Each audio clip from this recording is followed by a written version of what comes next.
totalmente armado a disparar a niños de 7 y 9 años, matando alrededor de 20? ¿Por qué el Señor no hizo algo? ¿Por qué no lo impidió? Siempre nos hacemos esas preguntas, pero la respuesta, mi hermano, es que Dios no impone su voluntad a nadie. Amén. Él no ejerce un control obligatorio sobre alguien. Él no impone su voluntad a nadie. Él nos ha dado el regalo de libre albedrío. Muchos lo hemos escuchado, lo que es el libre albedrío. Es un regalo dado por Dios. Y Dios no se mete con nuestro libre albedrío. Él no se mete con nuestro libre albedrío. Él lo respeta. Pero este libre albedrío ha causado también gran dolor a Dios. En Génesis 6:5 la palabra del Señor dice que Dios vio al hombre que continuamente era hacer el mal. Dios vio que el pensamiento del corazón del hombre era de continuo solamente el mal. La tendencia del hombre en la tierra es hacer lo malo. La tendencia de cualquier persona sobre la tierra es hacer las cosas mal. Y Dios no esperaba eso. Él, cuando nos dio el regalo de libre albedrío, Él no pensaba que nosotros lo íbamos a utilizar mal. Él esperaba que ese libre albedrío sea utilizado bien. Pero la tendencia de los hombres es hacer el mal. Ahora, si usted lee unos versículos más adelante del capítulo 6, va a encontrar que dice: pero Noé halló gracia delante de Dios. Amén. Cuando yo leí ese versículo, a mí me impactó. Dios sintió dolor por lo que hacía el hombre, por su maldad, pero también sintió alegría al ver que alguien utilizaba bien ese libre albedrío. Amén. Y ese día yo tomé una decisión y dije: yo quiero ser motivo de alegría para mi Dios. Yo quiero ser ese motivo que alegra al Señor porque utilice bien, o por lo menos tratar de utilizar bien el libre albedrío que me fue regalado. Cuando Dios nos hizo, mis hermanos, es como cuando usted va a hacer una torta o va a preparar algún alimento. Usted pone todos los ingredientes en el orden que sabe, en el tiempo que es, y lo pone a cocinar. Si es un pastel o una torta, lo pone a hornear. Y espera el tiempo, y usted, cuando lo está preparando, está pensando que va a salir algo delicioso, está pensando que va a salir algo rico, pero sucede que cuando terminó el tiempo ya de preparación, usted lo saca, lo prueba y se da cuenta que no era como usted esperaba. Así fue cuando Dios nos creó. Él creó este mundo para nosotros, puso todo lo necesario para usted y para mí. Pero Él no se imaginaba que el hombre iba a utilizar el libre albedrío para algo malo. Hay una parábola en el libro de Isaías que relata el Señor, que dice que hubo un hombre que plantó una viña. Escúcheme bien. Hubo un hombre que plantó una viña en una tierra fértil. Él preparó la tierra, la aró, puso la mejor semilla, de mejor calidad que había. Quitó las piedras, puso un vallado, una protección alrededor de esta viña. La regó, la cuidó, incluso ya estaba pensando en el futuro y preparó un lugar para que cuando ya estén las frutas de esta viña, hacer vino. Ya esta persona tenía todo listo, preparado. Con qué amor plantó esa semilla para que salgan uvas dulces. Pero cuando fue el tiempo de la cosecha, lo que salió fueron uvas silvestres, es decir, uvas amargas, uvas agrias. Y esa no era la voluntad del que la estaba cuidando, del que la plantó, del que la regó, del que pensó en el futuro que iba a hacer con esas frutas. Él no tenía pensado que esto iba a suceder, pero las uvas decidieron ser amargas, decidieron ser agrias. En una nueva traducción, el Señor dice esto: ahora díganme ustedes, habitantes, diga quién tiene la culpa, si ustedes o yo. ¿Qué no hice por ustedes? Lo que tenía que hacer, lo hice. Yo esperaba que ustedes hicieran lo bueno, pero solo hicieron lo malo. Dios puso a los seres humanos en esta tierra, mi hermano, con todo lo necesario, pero nosotros nos inclinamos a hacer nuestra voluntad. No, el Señor no esperaba que usted y yo hiciéramos lo malo. Fíjese que más adelante en esa historia, el Señor lo único que hace es quitar el vallado de esa viña. Lo único que Él hace es quitar el vallado, la protección alrededor de esta viña. Pero Él no hace nada con las uvas que decidieron ser malas. Él no toca a las uvas, solo les quita la protección que estaba alrededor de ellas. Imagínense, las cosas no salieron como Dios quería. Él no nos obligó a hacer como Él quiere que seamos. Él no nos obliga, mi hermano. Tenemos libre albedrío para elegir. Por eso hace que esta vida sea tan emocionante, que usted pueda decidir. Por eso para el Señor le causa tanta alegría el poder amar y ser amado, porque es por decisión propia. Pero también le causa gran dolor el ser odiado y despreciado. Pero Él no se mete con el libre albedrío. Por eso Él no hace que los ateos crean en Él o que lo amen. Él tampoco hace que los malos se hagan buenos, o tampoco hace que el que está perdido se convierta, se arrepienta. Él no lo hace, no nos obliga a hacerlo. Él espera que nosotros lo hagamos por deseo, porque lo amamos. Amén. Qué bueno es el Señor. Y muchos aquí, yo creo que han escuchado en algún momento el término testamento. No sé cuántos han escuchado aquí lo que es un testamento. Pero un testamento es la última voluntad de una persona que estaba viva en la tierra. Es decir, esta persona antes de morir dejó su última voluntad para que se cumpliera en la tierra.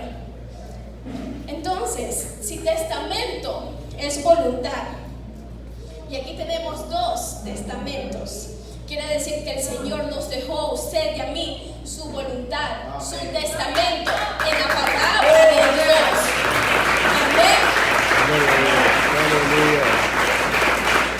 Si me siguen hasta ahí, mis hermanos, no quiero que se pierdan nada para que podamos entender todo este mensaje que el Señor ha puesto en mi corazón. Entonces, tenemos, si usted tiene una Biblia en su mano, usted tiene la voluntad del Señor en sus manos. Amén. Y cuando Jesús estaba en el Getsemaní, horas antes de que vengan los soldados romanos a arrestarlo para llevarlo a crucificar, Jesús estaba orando. Y en su oración Él decía: Padre, que no se haga mi voluntad, sino la tuya. Eso oraba el Señor en sus últimos minutos, horas, antes de ser llevado a la cruz. Y muchos de nosotros oramos diciendo: Señor, si es tu voluntad, sáname. Señor, si es tu voluntad, prospérame. Señor, si es tu voluntad, dame eso que tanto deseo. Muchos oramos así. Pero mi hermano, si usted ora con autoridad del testamento, de la palabra de Dios, usted va a orar la voluntad que Dios tiene para su vida. Aleluya. Amén. Usted tiene que orarlo con autoridad. Señor, en tu palabra dice que pondrán las manos sobre los enfermos y serán sanados. Entonces no hay que orar diciendo: Señor, si tú quieres, si es tu voluntad. El Señor ya lo dijo. El Señor ya lo puso en su palabra. También en Juan 14:13 dice: y todo lo que pidiereis al Padre en mi nombre, lo haré. Pero imagínense eso. Todos pidieran cualquier cosa. Muchos dirían: Señor, si yo puedo pedir cualquier cosa en tu nombre y tú lo harás, bueno, Padre, yo quiero ganarme la lotería. O bueno, Señor, haz que la chica más linda de la iglesia se enamore de mí. O Señor, yo quiero casarme con ese joven, el músico de allá. O aún más chistoso: Señor, que Ecuador gane el mundial. No tenía que tocar ese tema, hermano, perdón.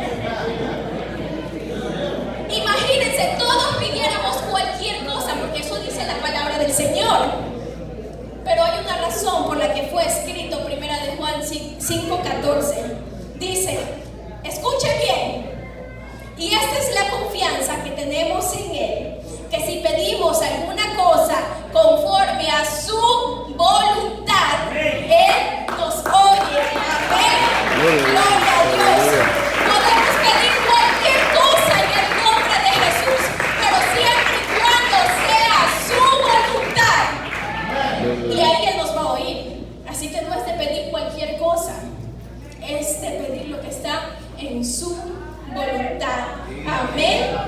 Gloria a Cuando Dios. oramos, Señor, que se haga tu voluntad en mi vida, usted está queriéndole decir al Señor que confía, que la voluntad de Él para usted es lo mejor.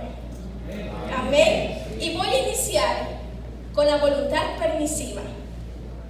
Miren, la voluntad permisiva es que hay algunas cosas que aparentemente, digo entre paréntesis, aparentemente no son malas para Dios, que aparentemente no son pecado para Dios, que tal vez no son prohibidas, pero no pertenecen a la voluntad buena, agradable y perfecta de Dios. Solo el Señor las permite. Él la permite en su vida, pero no es su voluntad. Si usted quiere la buena voluntad del Señor, agradable y perfecta, mantenga sus ojos abiertos y sus oídos prestos a escuchar. Tenemos, por ejemplo, para que usted entienda quiénes en la Biblia utilizaron su voluntad permisiva. Tenemos al rey Ezequías. El rey Ezequías fue uno de los mejores reyes en la historia de Judá, pero él no hizo la perfecta voluntad de Dios.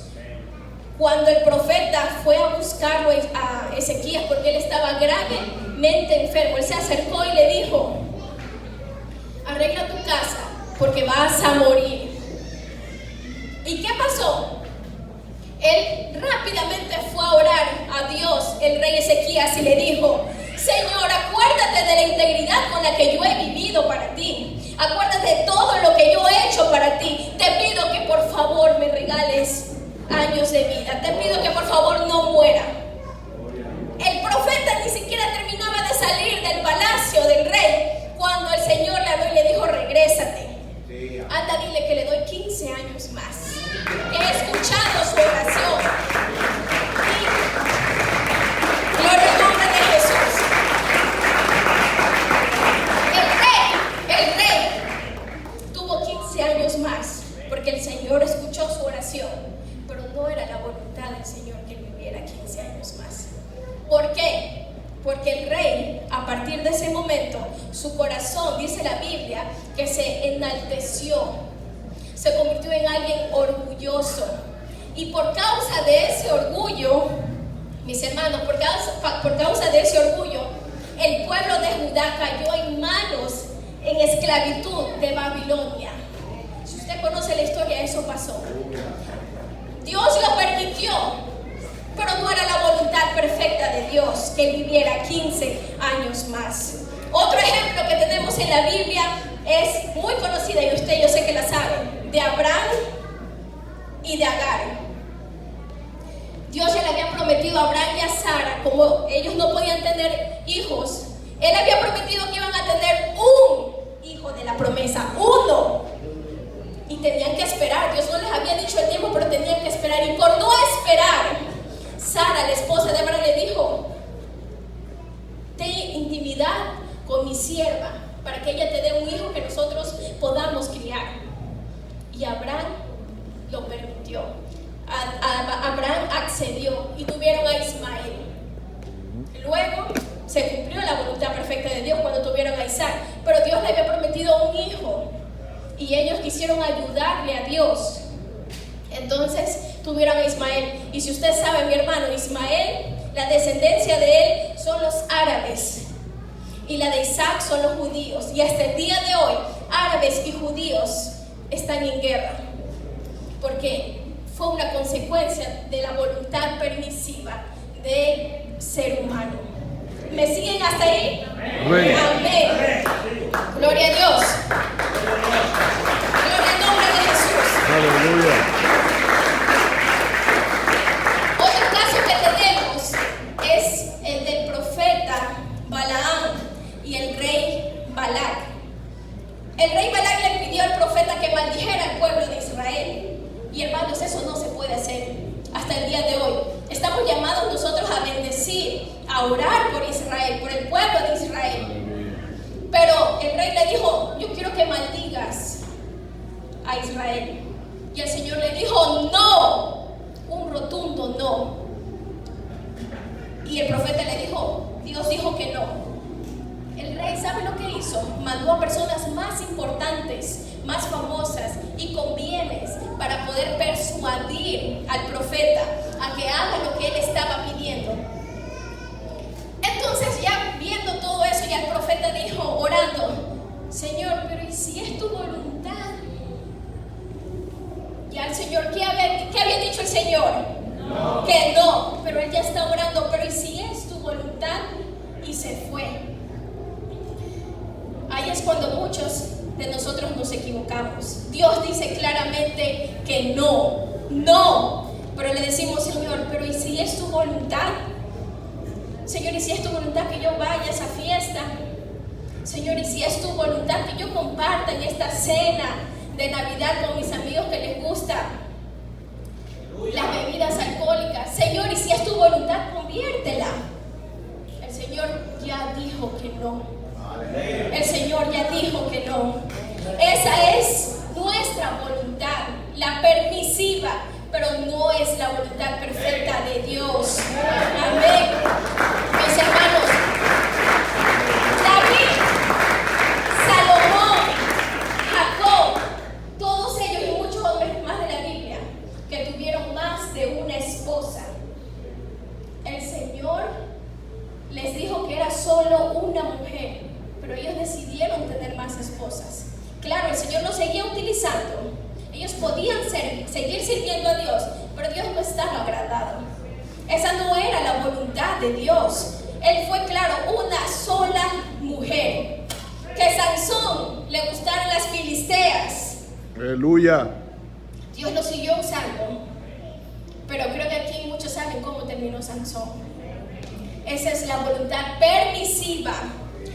Y a veces nos podemos casar, escúcheme bien, a veces nos podemos casar con la voluntad permisiva de Dios. Sansón seguía siendo utilizado por Dios, Sansón seguía siendo ungido por Dios, pero lean la historia, mis hermanos, él era infeliz.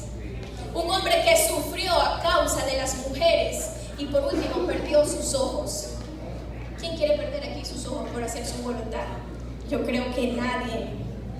La unción puede seguir en usted, mi hermano, pero si usted está dispuesto a hacer su voluntad, lamentablemente le tengo que decir que va a ser una vida miserable. Hay personas que se casaron con cristianos o cristianas porque era el más guapo, porque era la más bonita, porque era de mejor familia, porque tenía mejor recursos, pero no era la voluntad agradable y perfecta de Dios. Amén.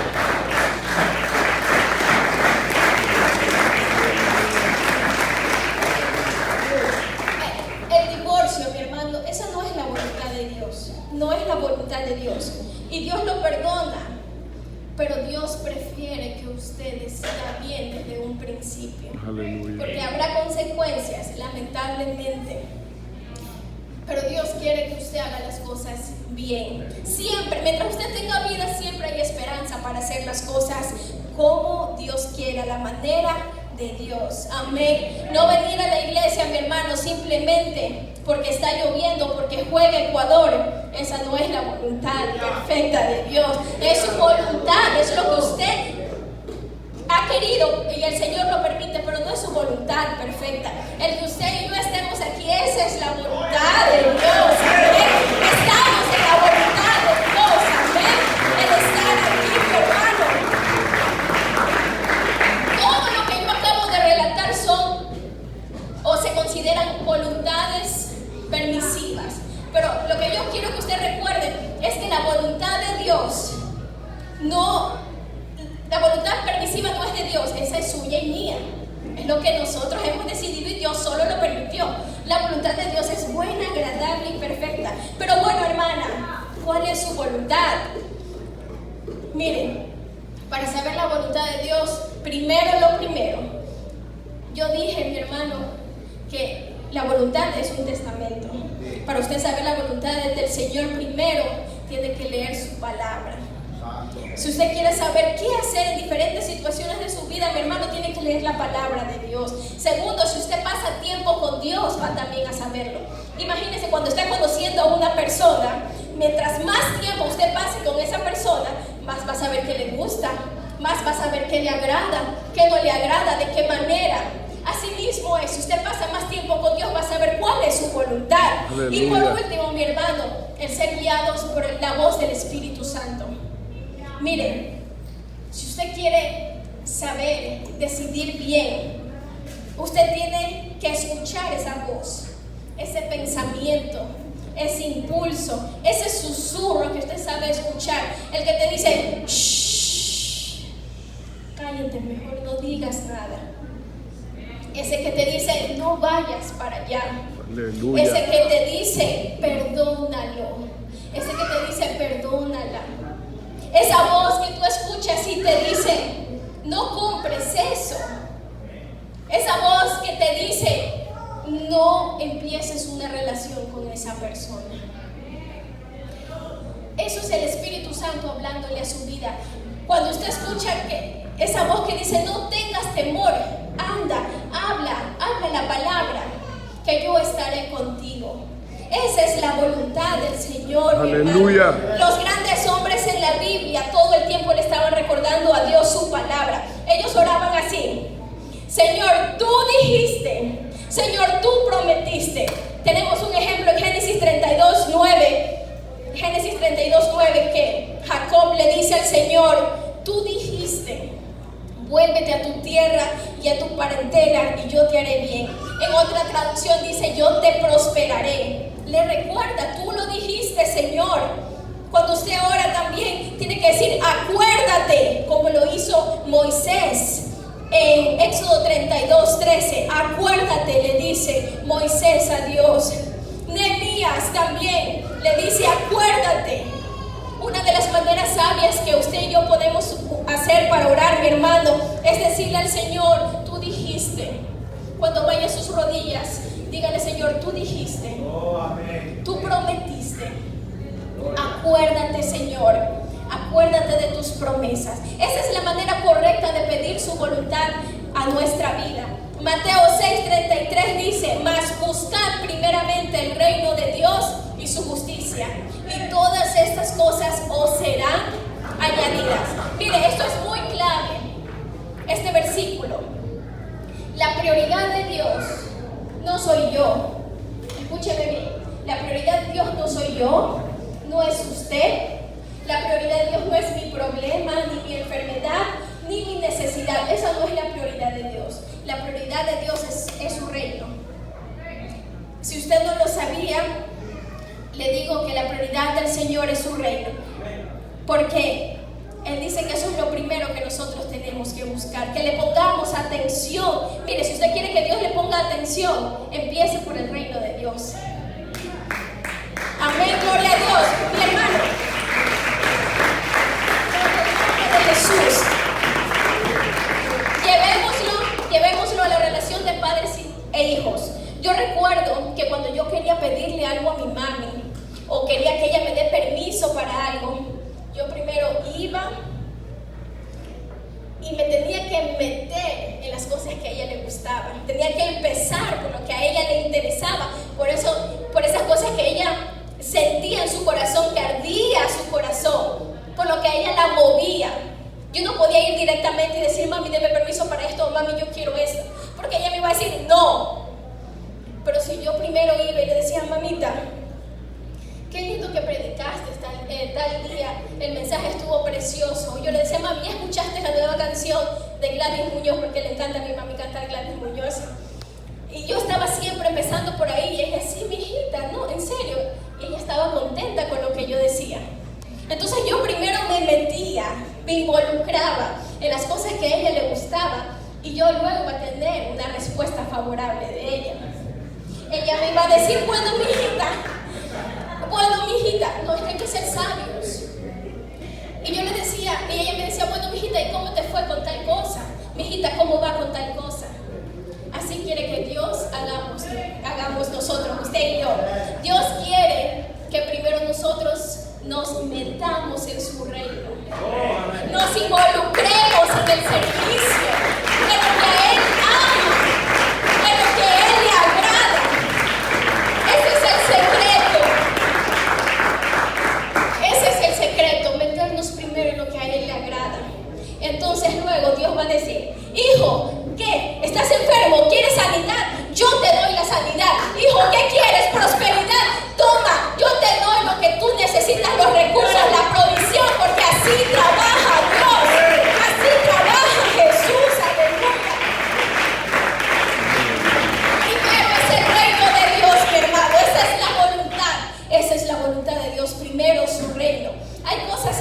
Biblia que están bien claras, pero hay otras que no. Es decir, voy a ser más explícita. Hay cosas en la Biblia que no están detalladas específicamente para ciertas situaciones que nosotros podíamos hacer. Por ejemplo, ¿con quién me voy a casar? En la Biblia no está específicamente, mira hermano, usted tiene que casarse con Israel. O, mire, hijo David, en la Biblia no estaba que usted se case con la hermana Marieta. No, ¿verdad? Así no está.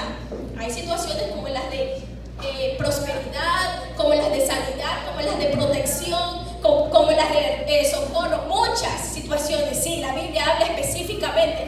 Pero como, ¿con quién me voy a casar? ¿Qué voy a estudiar? ¿Dónde voy a trabajar? Si tengo que irme a vivir a ese lugar. Esas cosas no dice la Biblia específicamente, mi hermana. Pero yo sé que usted quiere hacer la voluntad de Dios. Y por eso Dios en su inmenso amor y sabiduría nos dejó parámetros que nosotros podemos seguir para hacer su perfecta voluntad. Gloria a Dios por eso. Gloria a Dios por eso. Amén. Imagínese, si usted se está enfrentando a una situación en la que quiere comprar una casa, por ejemplo, o que quiere comprar un carro nuevo, o algún bien nuevo usted quiere comprar. Romanos 13:8 dice, no debáis a nadie nada. La Biblia dice que no nos endeudemos. Mire, si usted compra algo sin tener un presupuesto, si usted compra algo que al final de mes le va a quitar su paz y su tranquilidad, la armonía en su familia, eso no es la voluntad de Dios. Esa no es la voluntad de Dios. No digo que endeudarnos sea pecado. Cuidado, yo no digo eso. Porque esa sería una voluntad permisiva. O sea, Dios permite que nos endeudemos, pero esa no es su voluntad. Él no quiere que usted mes a mes esté durmiendo con preocupaciones o que ni duerma, que pelee con su esposa, con su esposo. Esa no es la voluntad de Dios. Aleluya. Así que tenemos que sentarnos y primero pensar, Señor, ¿me alcanza con mi sueldo pagar esto? ¿Puedo pagarlo de manera que me quede todavía para las demás necesidades, incluso para las recreaciones con la familia? Si su respuesta es que sí, puede hacerlo. Es la voluntad de Dios que lo haga. Pero y si no, mi hermano, esa no es la voluntad de Dios. Otra situación que es con quién casarme. Mire, mi hermano, a mí me gusta mucho este tema. ¿Con quién casarme? Primero usted tiene que saber que el noviazgo, escúcheme bien, cuando usted le llama novio o novia a alguien, es porque usted tiene el deseo, el pensamiento, la organización, la planificación de casarse. Usted no llama novio o novia a alguien solo para ver qué tal me va. Esa no es la voluntad de Dios. Y yo lo digo, mi hermano, con autoridad, porque de esa manera yo hice las cosas con mi esposo. Así que si usted le llama novio o novia a alguien, es porque usted ya tiene la organización, están planificando, incluso ya tienen hasta la fecha que va a ser su boda. Ahí usted le llama novio a alguien, porque el noviazgo, mi hermano, el propósito del noviazgo es el matrimonio. Amén. Otro punto que usted tiene que tener en claro, otro parámetro para saber si está la voluntad de Dios en cuanto a saber con quién casarse, es si está en el tiempo de Dios. Yo sé que hay adultos aquí que ya estamos casados, que ya tenemos hijos, pero si tenemos hijos, con mayor razón tenemos que escuchar esta palabra para saber cómo direccionarlos. Número 1, si es el tiempo de Dios. Es importante la edad que usted tiene. Que usted tenga 16, 17, 18 años y esté en el colegio o está recién iniciando la universidad y no tiene ningún trabajo todavía. A mí no me parece prudente, mi hermano, yo no aconsejo eso, que usted inicie un noviazgo. Porque si va a tener que esperar 4 o 5 años que termine el colegio o que termine la universidad, mi hermano, usted se está metiendo en la boca del lobo. Usted no va a poder resistir 5 años de novio con alguien sin que suceda algo que a Dios no le agrada. Amén. Amén. Es importante la edad que usted tiene antes de iniciar un noviazgo. Número 2, que los dos deben amar a Dios. Pregúntese, ¿esa persona tiene la misma fe? ¿Esa persona cree en Dios? Es decir, ¿esa persona es cristiano? ¿Es bautizado en el nombre de Jesús? Imagínese, mi hermano, que haya una calificación del 1 al 10 en la que usted tiene que evaluar si la persona con la que usted está en la voluntad de Dios. Del 1 al 10, el que usted y ella, o usted y él, sean cristianos, equivale a un 5 del 1 al 10. Si es un 100%, equivale a un 50%. Entonces, empezando desde ahí, si la persona que usted está conversando o la persona con la que usted está no está bautizada, no es cristiano, no tiene la misma visión, amor por servir a Dios, ahí no es. Esa no es la voluntad de Dios, mi hermano. Si a usted le interesa saber la voluntad de Dios, puede escuchar este mensaje y practicarlo para su vida, porque bendición va a haber sobre su vida. Aleluya. Amén. Gloria a Dios.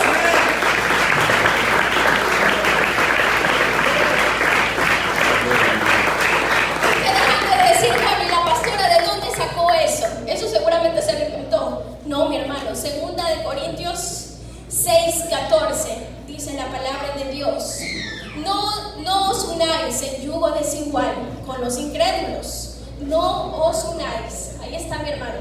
Porque ¿qué compañerismo tiene la justicia con la injusticia? ¿Y qué comunión la luz con las tinieblas? Mi hermano, si esa persona no es cristiano, no es cristiana, no ama a Dios como usted, eso es un rotundo no de parte de Dios. Miren, toda relación que lo acerque a usted a Dios, quiere decir que Dios está en el asunto. Toda relación, toda situación que lo acerque a Dios, quiere decir que Dios está en el asunto, porque todo lo que viene de parte de Dios te acerca más a Dios, y todo lo que no viene de parte de Dios te aleja de Dios. Amén. Amén. Si usted casi ya no se congrega, si usted está desanimado, si usted ya no tiene el mismo deseo para servir a la iglesia, para ayudar a los jóvenes, para ayudar a la directiva, si usted ya no tiene el deseo de saber mucho de Dios, incluso si ya se está inclinando a hacer cosas que moralmente y que bajo sus principios cristianos usted sabe que no están correctos, esa ya no es la voluntad de Dios. Por ahí no es, mi hermano. Con mi esposo hemos escuchado que nos dicen: es que aquí no hay jóvenes en la iglesia para mí. Hemos escuchado que nos dicen: no hay nadie de mi gusto, no hay nadie para mí en la iglesia. Ahora entonces yo le voy a hablar de matemáticas, de estadística. Mire, si no hay nadie en la iglesia para usted, en su iglesia local, en la sección hay 9 iglesias. Espérese. Y si todavía no hay nadie para usted en la iglesia, en la sección, en Guayaquil hay, creo que como 50 iglesias. ¿Cuántas? 53 iglesias en Guayaquil. Estoy hablando de nuestra organización, mi hermano, que compartimos la misma fe. Y si aún en Guayaquil usted no encuentra a nadie, en el Ecuador hay como 450, creo.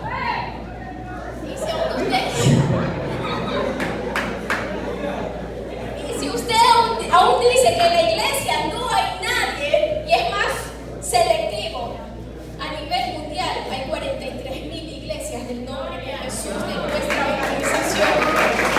Así que no me venga a decir que no hay jóvenes que crean lo que usted cree. No puede decir eso. Simplemente usted está buscando lo que es más fácil. Discúlpeme que se lo diga. Amén. Pero simplemente usted está buscando lo que es más fácil. Aleluya. Claro, más fácil puede ser su vecina, su vecino, su compañero de trabajo, la compañera de la universidad o del colegio, que ya dije que eso ni siquiera deberían estar pensando. Claro, más fácil es eso, mi hermano. Pero acuérdate que para Dios no hay límites.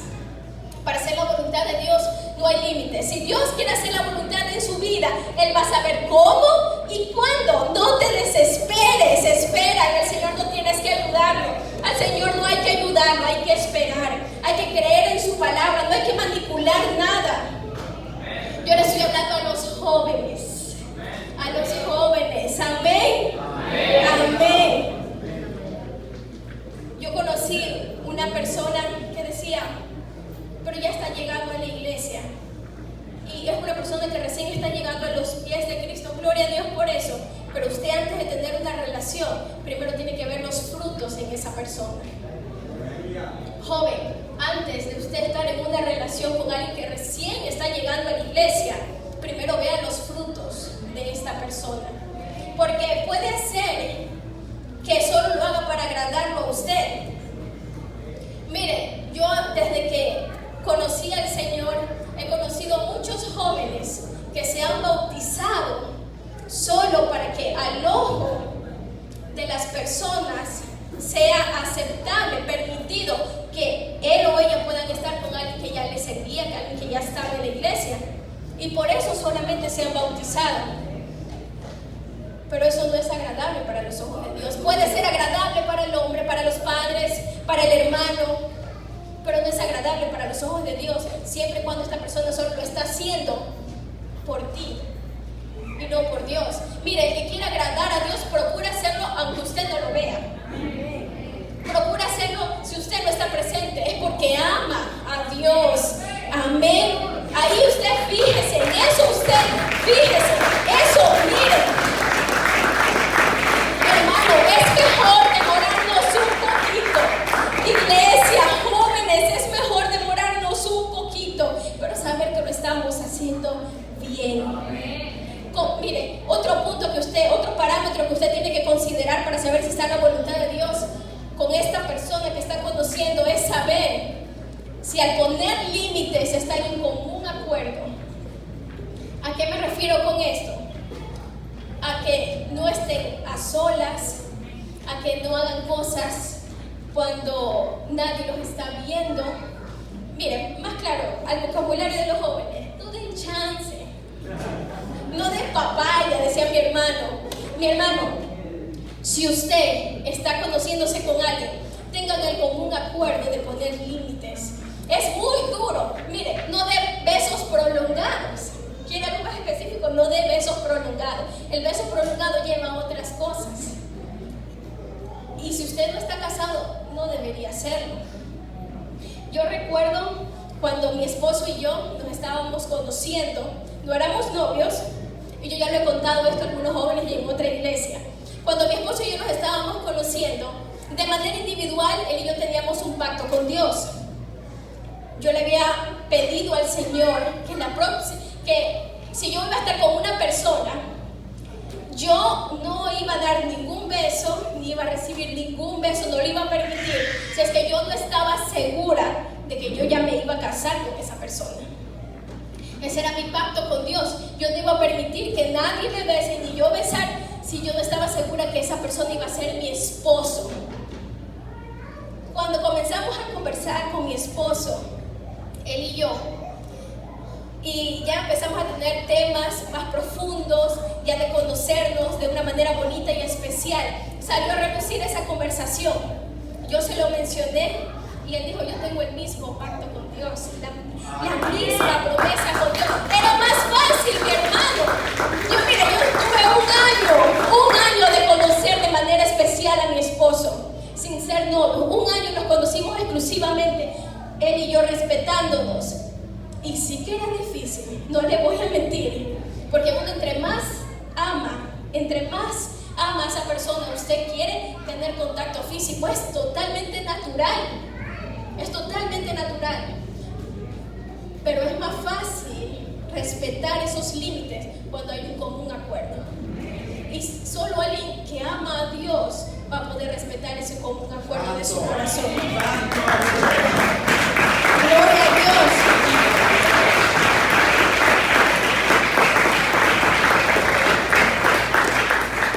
Teníamos un común acuerdo, mi hermano. Y hay otra pregunta que nos han hecho. Y bueno, pastor, cuando ya estamos en un noviazgo, escúcheme, cuando ya estamos en un noviazgo, no cuando nos estamos conociendo, ya usted sabe que se quiere casar con esta persona, la ama. ¿Qué se puede hacer en un noviazgo? Esto es, ¿qué es permitido? Y se lo voy a ilustrar de esta manera.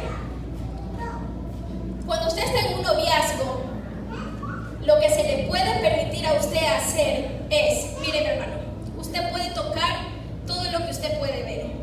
Mi mano, mi brazo hasta aquí, mi cabello, mi frente, mi mejilla.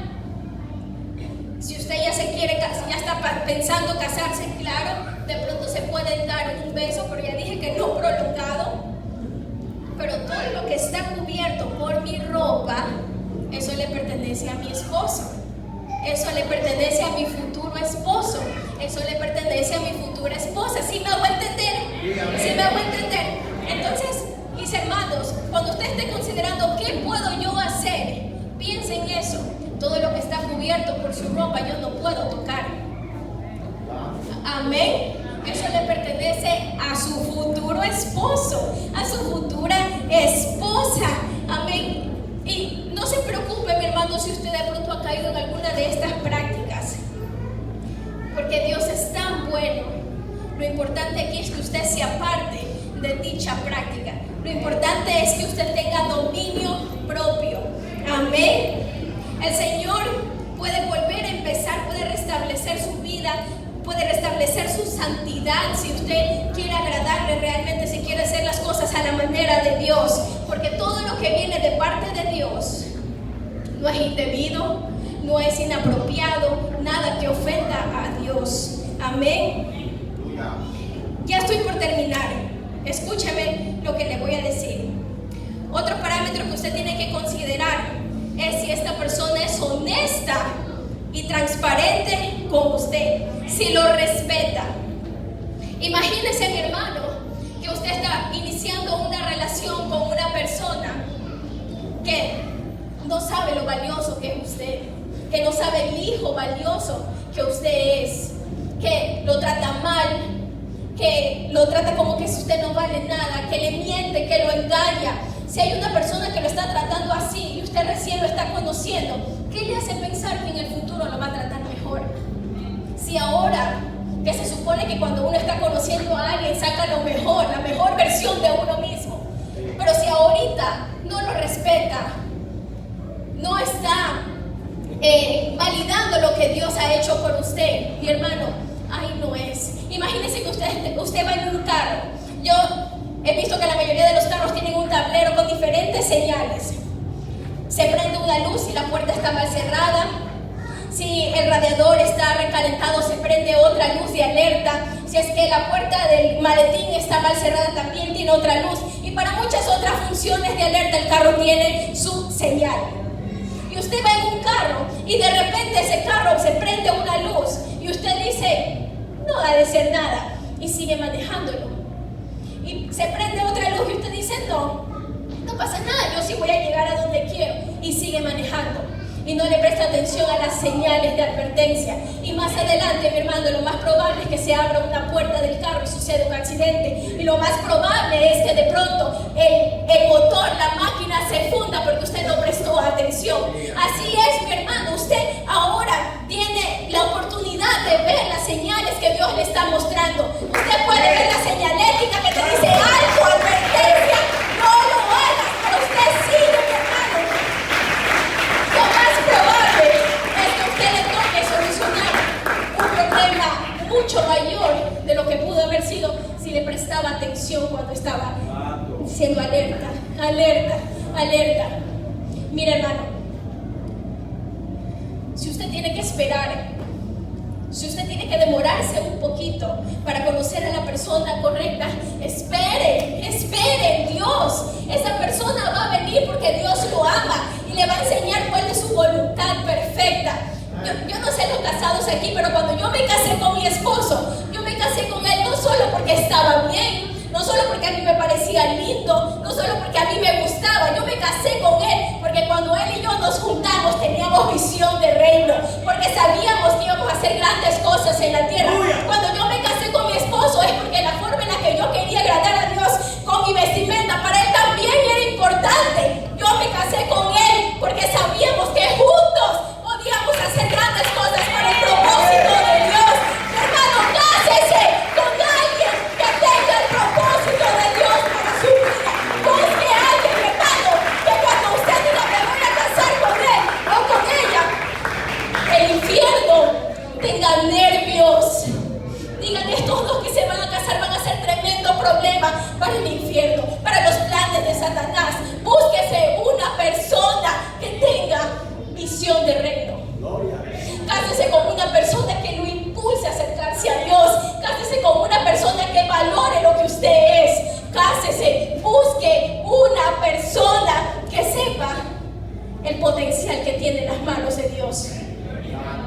Nada menos. Nada menos, esa no es la voluntad de Dios, que usted se case con alguien que no respeta, que no valora, que no quiere alejar de los planes de Dios. Mi hermano, está a tiempo.